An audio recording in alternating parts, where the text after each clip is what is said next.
to be honest with you, it was the enigma of the movie. What was the music going to be? We've got it. Yeah.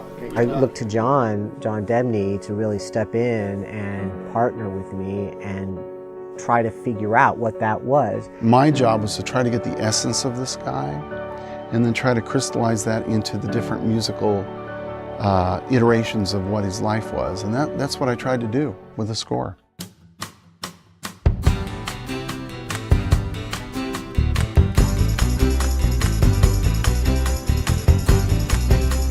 Is that just the solo French horn at 33? No, it's all three. Oh, all three. Everybody. You want all three? Yes, please. Yes. There are score pieces that are very 70s influenced music. There are score pieces that are influenced by opera. There are score pieces that are very germane to the Americana, aspect of this guy. He was an American hero. As we progress through the film, without giving it away, every era of Steve's life musically then becomes represented in the score. Nothing defines a moment like the music, because we all have this sort of visceral response to music. It puts us in a place and a time. That was the hardest part, actually, was what kind of theme can represent Steve. And I agonized over that.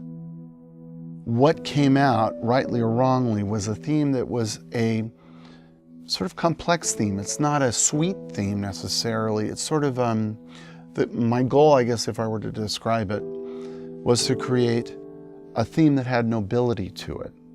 I wanted to create some kind of a theme that wasn't sweet and pandering, but yet had a nobility and a scope to it.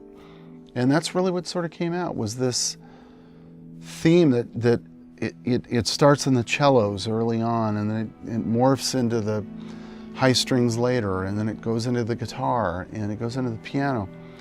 And it sort of came like that. I mean, the very opening chord of the theme is just a big sort of homage to the Beatles. There's sort of a low boom, and then from there it's the cello's da da da dee, and it's like it literally came out of that thought process of what would the music be without it being cloying or too emotional?